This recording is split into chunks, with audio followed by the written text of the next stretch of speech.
D2, Frage Nummer 2. Welchen Beruf hat dein Vater? Achte hier auf Whether to use an article with job roles, reflexive verbs relative clauses. and subordinate clauses. Hier sind einige Ideen.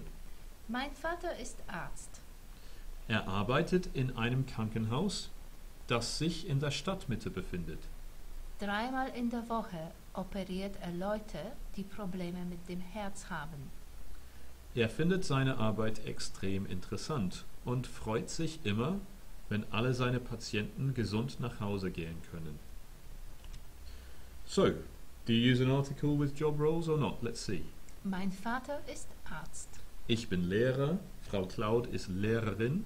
No, we don't use a word for the with job roles.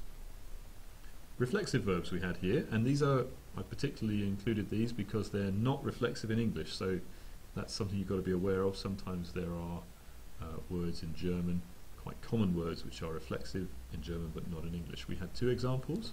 Er arbeitet in einem Krankenhaus, das sich in der Stadtmitte befindet. And here, sich befinden means to be located, literally to find itself, which is unusual, but that's the way it is. And the second example, Er findet seine Arbeit extrem interessant und freut sich immer. and sich freuen is to be happy, simply. So we need to know that those are reflexive, and unfortunately it's not quite as simple as it might seem from these 2 examples. We can't just put sich always. For example, if I wanted to say I am happy, I have to say ich freue mich. And if I wanted to say they are happy, or you are happy, you'd say du freust dich. And you need to know what these they're called reflexive pronouns, the mich, dich, sich, are, and there's a list of them on the screen, so you might want to pause the screen there so that you can write your answers. But try to use sich befinden, it's a great verb, and sich freuen, very, very common to hear that in German. Let's have a look at the relative clauses we had. Er arbeitet in einem Krankenhaus, das sich in der Stadtmitte befindet. Er operiert Leute, die Probleme mit dem Herz haben. These are, believe it or not, the most straightforward examples of these relative clauses. Remember, those are words which mean who, which, or that. And since the relative clause in both examples, that's the das after the comma and the die after the comma in the second example, are actually the subject of the second part of the sentence. They're doing the action.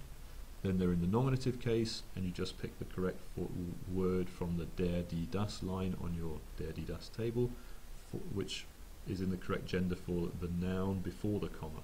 So, das Krankenhaus, so he works in a hospital, neuter, das sich in der Stadtmitte befindet, which is located in the town centre. And also, he operates on people. There's no word for on in German, you just operate them. Er operiert Leute, die Probleme mit dem Herz haben, and people who, we're talking a plural here, so der, die, das, die on the table, and that's the word we use. And remember, they send the verb to the end. Finally, we had subordinate clauses. Er freut sich immer, wenn alle seine Patienten gesund nach Hause gehen können. And this is a great phrase which I don't mind you lifting almost exactly as long as you're talking about the job that your dad does.